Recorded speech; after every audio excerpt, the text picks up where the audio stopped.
Quantum mechanics में wave function आमतौर पर श्रोडिंगर इक्वेशन का सलूशन होता है।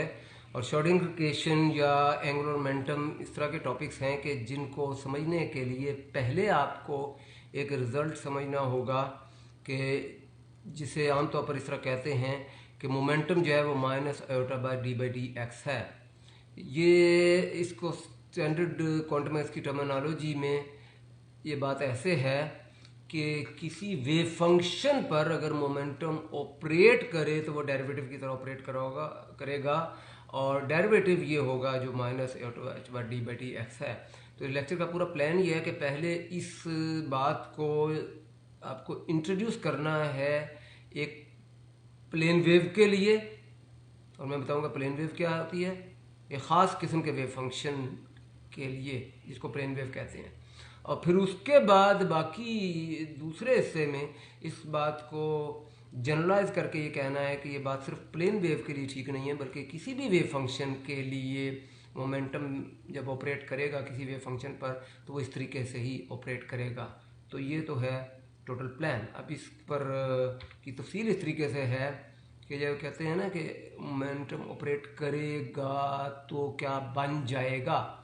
अब ये कहते हैं ना बन जाएगा, तो अब ये टर्मिनोलॉजी में इसका मतलब ये कि मोमेंटम किससे रिप्रेजेंट होगा,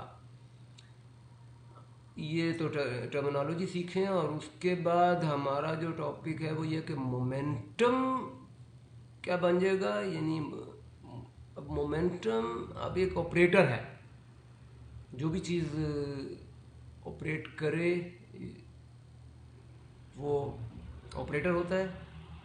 मोमेंटम ऑपरेटर है, मोमेंटम किसके ऊपर ऑपरेट करता है इस वक्त हम बात कर रहे हैं आखिरकार लेक्चर में कि मोमेंटम वेव फंक्शन पर ऑपरेट करेगा। लेकिन ये बात शुरू यहाँ से होती है कि अगर एक ऑपरेटर है, ये मोमेंटम को स्पेशलाइज बाद में करेंगे, फिलहाल एक ऑपरेटर की डेफिनेशन को रिवाइज कर लें कि अगर कोई भी ऑपरेटर किसी भी वेक्टर पर ऑपरेट करे। अब आप तो सोच रहे होंगे कि बात तो हम वेव फंक्शन की कर रहे थे तो अचानक वेक्टर कहाँ से आ गया। तो अगर ये सवाल आपके जहन में है तो जवाब ये है कि वेव फंक्शन कोई भी हो, पोजीशन वेव फंक्शन ठीक है, उसकी वेव फंक्शन की सबसे अहम मिसाल है, लेकिन चाहे पोजीशन वेव फंक्शन हो, चाहे मोमेंटम वेव फंक्शन हो या कुछ भी हो, जितने भी वेव फंक्शन होते हैं वो एक वेव वेक्टर से रिलेटेड होते हैं। तो पहले बात एक जनरली वेव वेक्टर के लिए कर लें, फिर बाद में यानी एक जनरल एक चीज़ है, बाद में इसको स्पेशलाइज कर लेंगे। स्पेशलाइज का मतलब उसके इफ़ेक्ट्स, एक ख़ास तरह के इफ़ेक्ट देखेंगे। पहली बात जनरल है, ये देखें एक जनरल है ना, इसके कई तरह के साए हो सकते हैं। जनरल में सब साए का मतलब यह है कि ये जो जनरल वेव वेक्टर है ये वेव फंक्शन से भी रिलेटेड है, किसी पोजीशन वेव फंक्शन से भी रिलेटेड है। अगर आप इधर से तीसरी रोशनी दिखा देते तो इस तस्वीर में, तो यहाँ एक और भी साया आ जाना था, उसे आप कह सकते हैं मोमेंटम वेव फंक्शन है, उससे भी रिलेटेड है। ये सारे जो है ना वो एक वेव वेक्टर से रिलेटेड है। तो पहले वेव वेक्टर के लिए जनरल इक्वेशन लिख ली और उसके बाद ये भाई देखना कि वेक्टर बन क्या जाता है। जैसे मैंने कहा ना, टर्मिनोलॉजी मतलब है कि वेक्टर किससे रिप्रेजेंट होता है। तो इसकी एक मिसाल ये कि अगर वेक्टर को हम लिखें लीनियर कॉम्बिनेशन के तौर पर एक डिस्क्रीट बेसिस के, आप ये कहें जी ये लीनियर कॉम्बिनेशन है, पहला वेक्टर, दूसरा वेक्टर, तीसरा बेसिस वेक्टर, चौथा बेसिस वेक्टर, अगर आप काउंट कर सकते हैं तो इसको कहते हैं डिस्क्रीट बेसिस। इस डिस्क्रीट बेसिस में वेक्टर क्या रिप्लेस हो जाएगा, जिस तरीके से ऑर्डिनरी वेक्टर में आप काम करते हैं ना, काउंट करते हैं आई जे के, तो वेक्टर बन जाता है X component, Y component, Z component. ये जनरल बात यह है कि लाजमी नहीं कि आपके बेसिस की में वेक्टर तीन ही हो, कुछ भी हो सकते हैं। तो जितने भी होंगे, चाहे वो ए एक्स, ए वाई, ए जेड हों या कुछ और हो, एक्स वाई जेड हों या कुछ और हो, सब एक कॉलम में इकट्ठे हो जाते हैं। और जो रिजल्टिंग वेक्टर है वो भी कॉलम। और ये साउंड के जरिए याद रखना बड़ा आसान है, कैट बन जाता है और टेक्निकली कैट रिप्रेजेंट होता है एक कॉलम से। ये एस के लिए भी ठीक है और ये आर के लिए भी ठीक है। और दरमियान में क्या होगा, दो कॉलम के दरमियान क्या हो सकता है, मैट्रिक्स ही हो सकती है। तो ये तो है डिस्क्रीट रिप्रेजेंटेशन, ये चीज़ है। ये हमने इस तरह इस इधर रोशनी डालकर इधर इसको रिप्रेजेंट ये किया। ये जो जनरल रिजल्ट था, ये बन गया है, जनरल ऑपरेटर क्या बन गया है, मैट्रिक्स बन गया है। और टेक्निकली अगर आप लेंगे टर्म सीखें तो फिर ये कि ऑपरेटर रिप्रेजेंट हुआ है मैट्रिक्स से। अच्छा, अब ये एक दूसरी जो ऑपरेटर कुछ और भी बन सकता है, ये जनरल है, और क्या बन सकता है,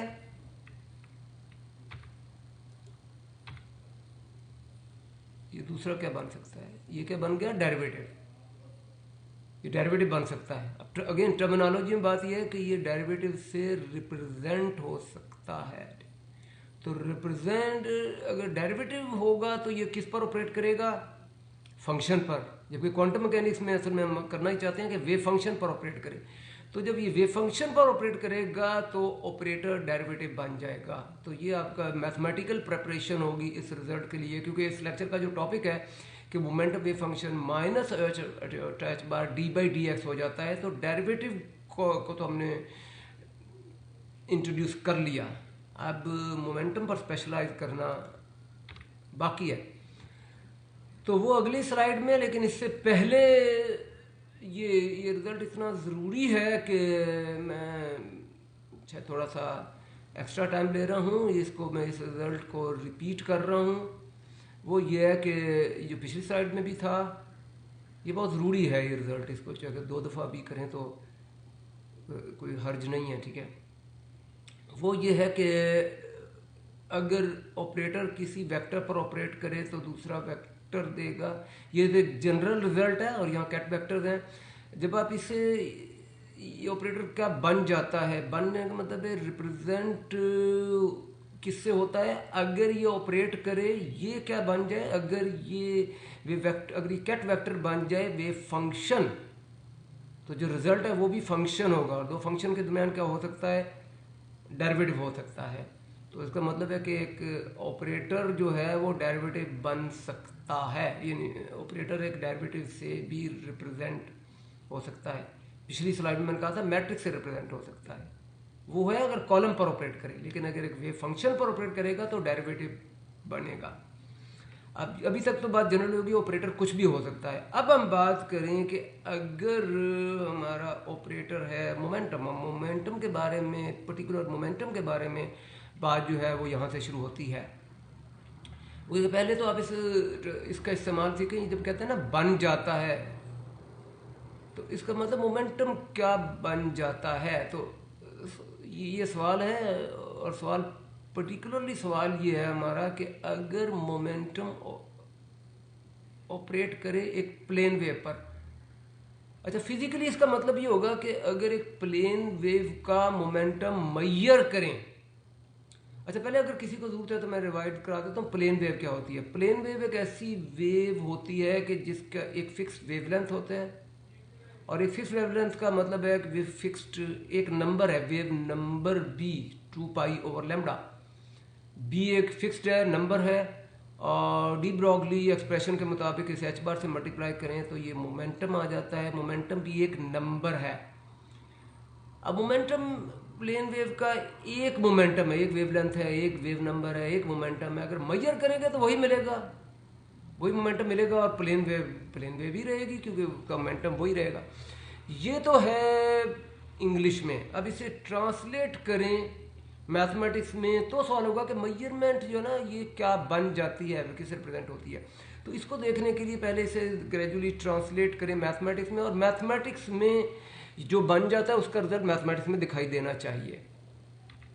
तो मैथमेटिक्स में जो ट्रांसलेशन है उसका आधा काम ये है कि आप इसे, यहाँ मैंने आधा पार्शल में इसे तो कह रहा हूँ कि प्लेन वेव का की जगह उसका फार्मूला लिख दिया है, तो ये ट्रांसलेशन हो गई।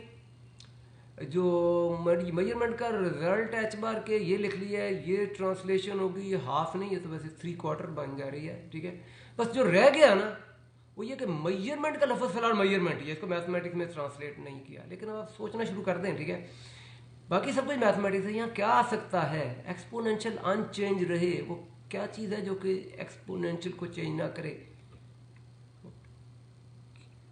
Answer is derivative. Exponential derivative से अनचेंज रहता है, ठीक है। अब इस बात को ज़रा मैथमेटिकल आइडिया है तो आइडिया की स्टेज पर तो ना छोड़ें, मुकम्मल कैलकुलेशन करें। तो ये है कि डेरिवेटिव करेंगे एक्सपोनेंशियल को तो एक्सपोनेंशियल अनचेंज रहेगा, और मल्टीप्लाई क्या होगा, पावर का डेरिवेटिव। अगर एक्स के लिए ऐसे कर रहे हैं तो पावर का डेरिवेटिव आयोटा के है, लेकिन हमें तो मेजरमेंट के रिजल्ट में एच बार के चाहिए।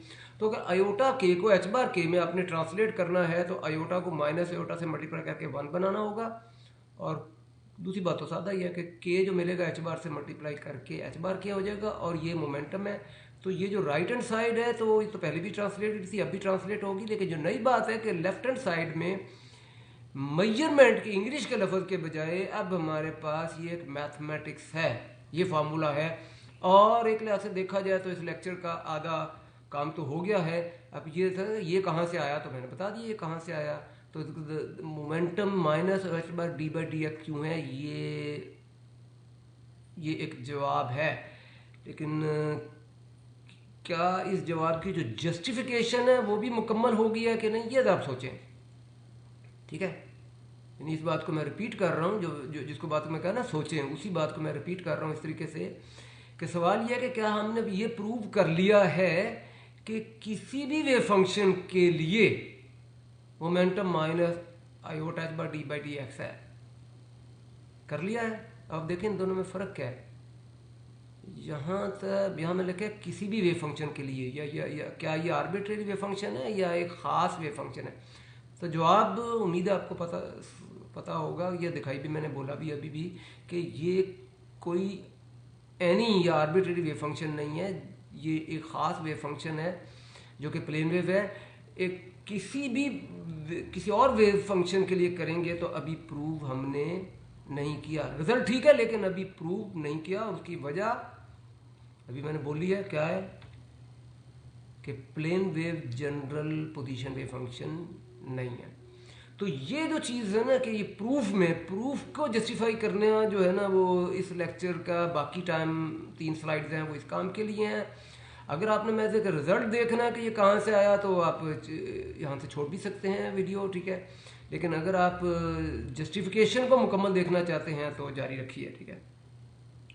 और अगर एक जस्टिफिकेशन को मुकम्मल देखना है तो देखिए, ज़रा सोचें कि हमारा काम क्या है।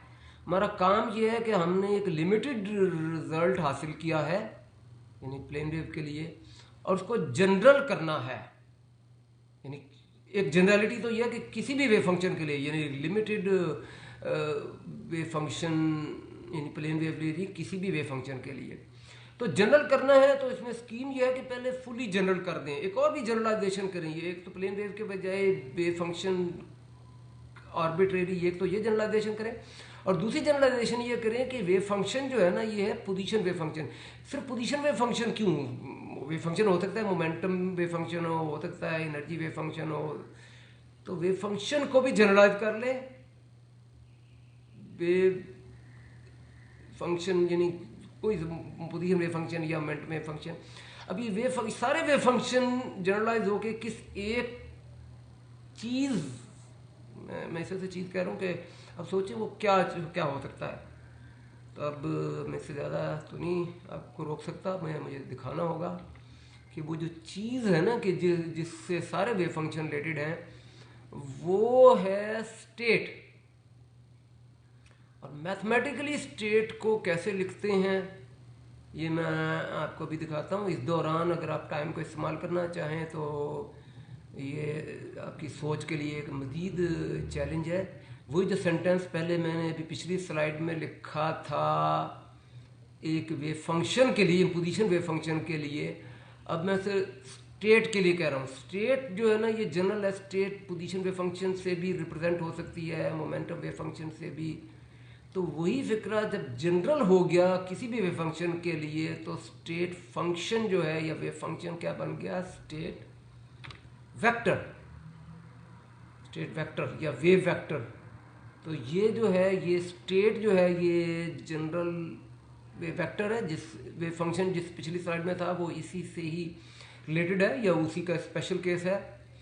ये जनरल ये है तो ये स्टेट जनरल होगी, मोमेंटम वहीं कम हुई है। अच्छा, एक और जनरलाइजेशन मैंने किया कि वन डायमेंशन के जो 3 डायमेंशन है, ये पी को बोल्ड फेस बना दिया, इसका मतलब है कि 3 मेजरमेंट थी, पी एक्स भी हो सकती है, पी वाई भी हो सकती है, पी जेड भी हो सकती है। तो और इसमें देखें जो ऑपरेटर है वो पहले डेरिवेटिव जो था वो एक पोजीशन में था, जनरल ऑपरेटर नहीं था। जनरल ऑपरेटर तो पोजीशन में भी हो सकता है, मोमेंटम बेसिस में भी हो सकता है, एनर्जी बेसिस में भी हो सकता है। तो पहले हमने फुली जनरलाइज कर लिया, ऑपरेटर भी जनरल हो गया है, स्टेट भी जनरल हो गई है, हर तरह से जनरल है, 3 डायमेंशन के सेंस में भी जनरल, और वे फंक्शन किसी भी तरह के हो सकता है, हर तरह से ये बात एक जनरल है। अब ये जनरल चीज़ को आप बहुत ज़्यादा जिस तरह कहते हैं ना किसी नक्शे में जूम आउट होके अब पूरा मतलब एक बड़ी पिक्चर देख के, जनरल पिक्चर देख के अब ज़रा स्पेशलाइज करें, क्योंकि हमें जो रिजल्ट इवेंचुअली हमने प्रूव करना है डेरिवेटिव वो एक स्पेशलाइज्ड है। तो पहले वो एक जूम आउट करें और फिर दोबारा जूम इन करें, दोबारा स्पेशलाइज करें। स्पेशलाइज किस पर करें कि ये स्पेशलाइज करने का जो लफ्ज़ है ना, जिसको मैं अभी इस लेक्चर मैंने कहा है बन जाता है, ये सारी बातें जो है ना उसका मैथमेटिकल लैंग्वेज में ये है कि अगर वेव वेक्टर है तो उसको स्पेशलाइज करें, अगर पोजीशन में स्पेशलाइज करेंगे तो वो वेव फंक्शन बन जाएगा। वेव फंक्शन जिसको टर्मिनोलॉजी में यह है वेव वेक्टर एक वेव फंक्शन से रिप्रेजेंट होता है। अब अगर हमारा जो स्टेट है वो अभी अब एक हम स्पेशलाइज किया है कि ये जो पिछले में प्लेन वेव किया था वो हमारी एक स्पेशलाइजेशन थी कि जो स्टेट है उसका एक फिक्स मोमेंटम है। अगर एक फिक्स मोमेंटम है तो उसकी निशानी या उसकी पहचान या उसका लेबल या उसका करेक्टरिस्टिक है कि बात को जिस तरह मर्जी आप जो बात आपको जिस तरह भी अच्छी लगे आप कर लें। जो करेक्टरिस्टिक है जो लेबल है वो क्योंकि इस वेव फंक्शन का एक फिक्स्ड वेव वेक्टर जनरल का एक फिक्स मोमेंटम है तो उसका नाम भी इसका लेबल भी पी कर देते हैं। तो अगर साई की जगह पी आ गया तो यहाँ भी पी आर हो जाएगा। और अब पी आर समझते हैं क्या होता है? पी आर अब पोजीशन में लिमिटेड हो गया है, लेकिन स्टेट जो है ना वो एक ऐसी स्टेट है जिसका एक फिक्स मोमेंटम था। तो स्पेशलाइज हो के, या स्पेशलाइज का मतलब है पोजीशन वेव फंक्शन के तक स्पेशलाइज हो के, तो स्पेशलाइज होके जो वेव फंक्शन बनेगा वो भी स्पेशलाइज्ड ही होगा, जो कि एक मोमेंटम के लिए वेव फंक्शन स्पेशलाइज्ड हो। तो ये सारी बातें पता मैं क्या कर रहा हूँ, एक वेव फंक्शन जो कि एक मोमेंटम के लिए स्पेशलाइज्ड हो, ये तरह से टर्मिनोलॉजी है। इसका सादा मतलब है एक ऐसी वेव के जिसका एक मोमेंटम हो, जिसकी एक वेव लेंथ हो, और ऐसी वेव होती है प्लेन वेव। और उसका फार्मूला अभी तक हो सकता है 1 डायमेंशन में लिखता रहा हूँ के एक्स, 3 डायमेंशन में के डॉट आर हो जाएगा, आर में X component Y component X Y Z तीनों आ जाएंगे, और के में भी के एस के वाई के जेड आ जाएगा। और ऐसे एच बार से डी ब्रॉगली के मुताबिक ये मोमेंटम से रिलेटेड होगा। और ये जो पी है इसमें पी एक्स भी है, पी वाई भी है, पी जेड भी है, ये 3 डायमेंशन है। और ये मैं बता चुका हूँ, ये भी जनरलाइजेशन हम कर रहे हैं। अब अगर इक्वेशन 1 पर दोबारा और करें तो ये जो पी कैट है ये तो हमें पता है, क्योंकि पी कैट पता का मतलब देखें इवेंचुअली हम साइंस कर रहे हैं, तो पता का मतलब है हम जानते हैं, और जानते हैं इवेंचुअली जिसको हम देख सकते हैं उसको हम जान सकते हैं। और देखते हैं मतलब मेजर करते हैं हम नंबरों को। तो अगर पी से रिलेटेड अगर आपको एक नंबर पता है, और नंबर क्या होता है? ब्रैकेट। अगर पी से रिलेटेड ब्रैकेट पता है तो आपको पी कट का पता है। तो इक्वेशन 1 में ये पी कट का भी हमें पता है, और ये जो पी है ये तो क्लासिकल मोमेंटम है, इसका भी पता है। तो ये 3 चीज़ें पता है। तो इसका मतलब है इक्वेशन 1 किसको इंट्रोड्यूस कर रही है? वो इसी चीज़ को। और ये क्या? Momentum operator. इक्वेशन 1 असल में मोमेंटम ऑपरेटर की डेफिनेशन है। अब मोमेंटम ऑपरेटर को हमने इंट्रोड्यूस हो गया। अब इसको पोजीशन में स्पेशलाइज करना है तो हमें डेरिवेटिव मिलेगा। तो ये काम वैसे तो हम कर चुके हैं पिछली स्लाइड में, ये 2 स्लाइड पहले, लेकिन वो प्लेन वेव के लिए किया था और आर्बिट्रेरी वेव फंक्शन के लिए नहीं किया था। और ये अगली 2 स्लाइड्स का टॉपिक है कि जो रिजल्ट प्लेन वेव के लिए था, अगर आपने ये चीज़ें सीख गए हैं तो फिर आप ये जो बातें इस स्लाइड में है, इक्वेशन 1 और फिर इक्वेशन 1 और दूसरी ये चीज़ के RP ये होता है। अगर आप ये 2 चीज़ें गए हैं तो फिर आपकी मैथमेटिकल तैयारी है कि आप इस बात के प्रूफ को समझ सकें कि जो रिजल्ट हमने प्लेन वेव के लिए देखा है वो किसी भी वेव फंक्शन के लिए है। और मैं रिपीट कर देता हूँ, एक डेफिनेशन और एक आर पी ये है। ये दो फार्मूले याद रखें तो फिर बाकी प्रूफ उम्मीद है सादा ही है। सही है। प्रूफ हमने पता किस बात को करना है, प्रूफ हमने इस बात को करना है कि जनरली जो है ना momentum minus touch bar D by D x हो जाता है। सॉरी, ये डी बाई डी एक्स नहीं है, डी बाई डी एक्स जो है वो तो है 1 डायमेंशन में, लेकिन अगर आप 3 डायमेंशन में कहेंगे तो डी बाई डी एक्स जो है ना वो जनरलाइज होके डेल ऑपरेटर बन जाएगा। तो ये तो अभी तक प्लेन वेव के लिए तो हमने इसी का जिक्र किया था, लेकिन 3 डायमेंशन में जनरलाइज होकर ये बन जाएगा। अब ये रिजल्ट है, इसको प्रूव करना है। ये है, इसके साथ साथ मैथमेटिकल स्टेप हैं, तो आपको ज़रा यहाँ जो है ना केयरफुली एक एक स्टेप पर तवज्जो करनी होगी। तो मैं आपको एक एक स्टेप पहले दिखाता हूँ। वो ये है कि इस लेफ्ट हैंड साइड को हमने इस राइट हैंड साइड के बराबर प्रूव करना है। तो स्टार्ट करते हैं हम लेफ्ट हैंड साइड से। इसमें P के साथ आइडेंटिटी ऑपरेटर तो हर जगह ही होता है, हर चीज़ के साथ। जैसे हर नंबर के साथ 1 मल्टीप्लाई करता है, हर ऑपरेटर के साथ आइडेंटिटी ऑपरेटर मल्टीप्लाई करता है। आप कहीं भी लिख सकते हैं क्योंकि ये तो इसको चेंज ही नहीं करता। अब ये बड़ी सादा सी बात है, लेकिन और ये लगता है कि यूज़फुल भी नहीं है, लेकिन ये यूज़फुल बन जाती है अगर आप इस थ्योरम को इस्तेमाल करें, जो कि शायद सबसे ज़्यादा इस्तेमाल होने वाली थ्योरम है क्वांटम मैकेनिक्स में, कि ये जो आइडेंटिटी है ये कंप्लीटनेस है। अब कंप्लीटनेस क्या है कि आप किसी भी कंप्लीट बेसिस पर सम कर सकते हैं। अगर हमने बेसिस का लेबल चूज किया है P मोमेंटम और वो कंटिन्यूअस है, तो जो सम होगा वो कंटिन्यूअस सम यानी इंटेग्रल होगा। और यह अच्छा, यहाँ हम कुछ भी चूज कर सकते थे। मैथमेटिक्स तो कहते हैं कि आइडेंटिटी की जगह हम मोमेंटम कंप्लीटनेस भी इस्तेमाल कर सकते हैं, पोजीशन कंप्लीटनेस भी, और या डिस्क्रीट भी कर सकते हैं। लेकिन यह मोमेंटम को चूज हमने इसलिए किया है, यहाँ आर भी हो सकता था, कुछ और भी हो सकता था। मोमेंटम को चूज किया कि ये जो मोमेंटम ऑपरेटर है, अगर ये मोमेंटम बेसिस पर ऑपरेट करे तो हमें रिजल्ट पता है, जो कि मैंने पिछली स्लाइड में ये तो दिखाया था मोमेंटम ऑपरेटर की डेफिनेशन के तौर पर। अगर यहाँ आर या कुछ और चूज कर लेते तो मोमेंटम ऑपरेटर आर पर ऑपरेट करेगा, हमारी डेफिनेशन में इसका कोई जिक्र नहीं है। तो इसका मतलब है अगर हमने आगे कुछ कैलकुलेशन करने के काबिल होना है तो हमारे पास एक ही ऑप्शन है कि यहाँ P चूज करें। और थ्योरम कहती है कंप्लीटनेस थ्योरम कि अगर यहाँ P चूज करें कैट में तो बराबर में भी यही होगा और समेशन में भी ये होगा। इसको आप सेपरेट नहीं कर सकते। एक चॉइस का मतलब है तीनों चॉइसेस उसी के साथ होंगे। अब आगे चलें अगले स्टेप में ये क्या है कि ये जो P है इसको मैं इस पर यहाँ इनसाइड ले गया हूँ ताकि ये P पर ऑपरेट करे। मैं एक ही लफ्ज़ बोल रहा हूँ लेकिन आपको जरा केयर होगा। पहले मैंने P कहा था तो ऑपरेटर कहा था, और जिस पर ऑपरेट करेगा वो P कैट है।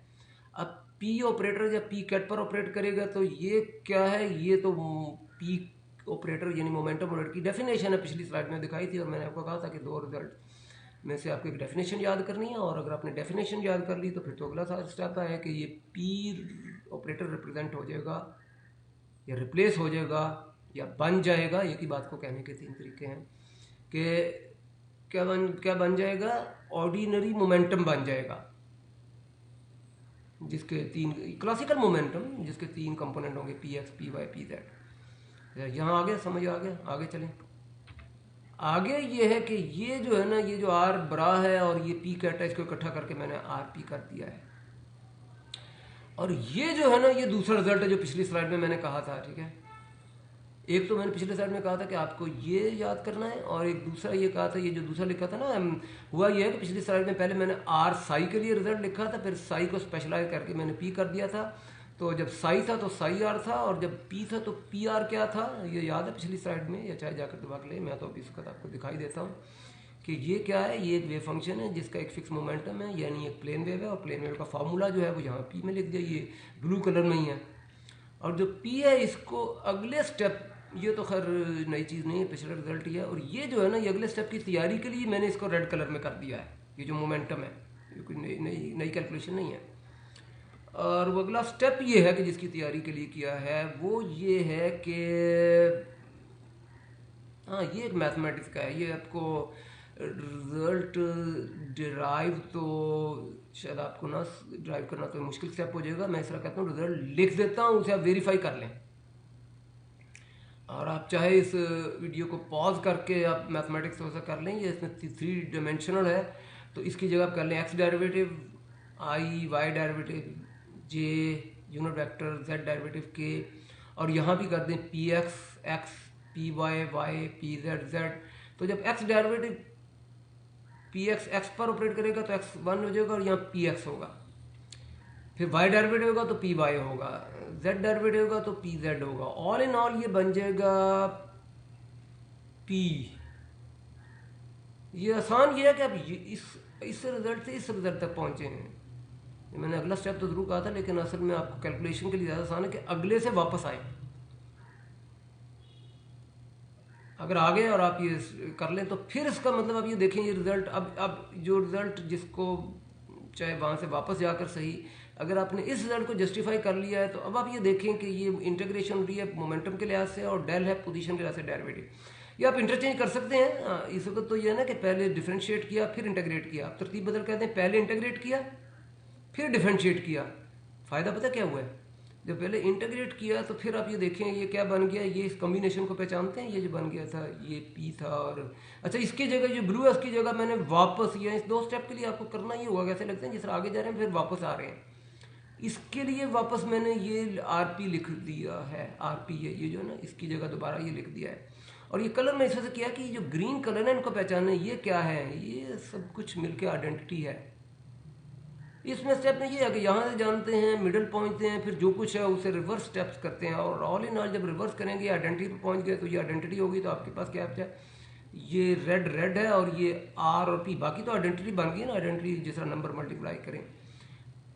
अब आप इस रिजल्ट पर कंसंट्रेट करें तो ये इसको पहचानते हैं ये क्या है, ये मेरा राइट हैंड साइड है, तो राइट हैंड साइड तक तो ये जो चीज़ थी ये प्रूव हो गई। ठीक है, तो ये हमने तो सिर्फ इसको 1 डायमेंशन में प्रूव करना था प्लेन वेव के लिए, लेकिन हमने जो प्रूव किया वो उससे भी ज़्यादा यूजफुल है। जैसे अनाउंस किया था हमने 3 डायमेंशन के लिए भी कर लिया है प्रूव। तो देखा जाए तो ये जो प्लेन वेव के लिए रिजल्ट था उसको आर्बिट्रेरी वेव फंक्शन के लिए मैंने जस्टिफाई कर दिया है कि जो किस इवन 3 डायमेंशन तक जनरलाइज भी कर दिया है कि मोमेंटम ऑपरेटर क्या होता है, माइनस आयोटा बार डेल होता है। अब कंक्लूजन के मौके पर एक स्लाइड रहेगी ना कंक्लूजन की, तो कंक्लूजन के लिए एक रिजल्ट को इस रिजल्ट को याद करने का एक जो तरीका है, क्योंकि ये तरह खासी मैथमेटिकल स्टेप्स हैं, डिटेल्ड हैं, जो कि आप याद करना मुश्किल हो जाएगा।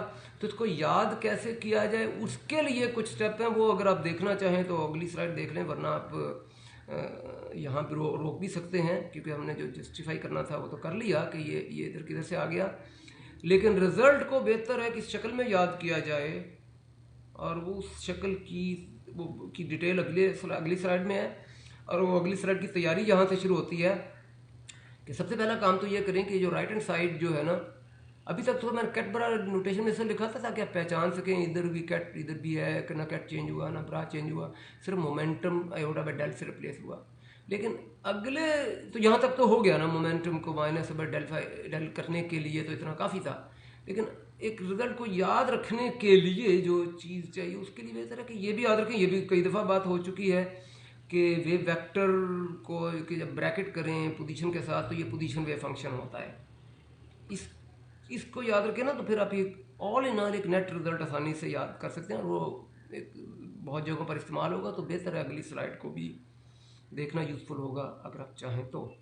और वो ये है कि अब हमने ना नेट कंक्लूजन में ना रिजल्ट लिखना है, तो रिजल्ट को लिखने के लिए पहले तो एक बात को ज़रा रिवाइज करें कि ये जो ऑर्डिनरी रिजल्ट होता है, जो कि आपने बहुत शुरू में कई क्लासेस पहले पढ़ा होगा कि ए डॉट बी 3 डायमेंशन में होता है, a x b x plus a y b Y.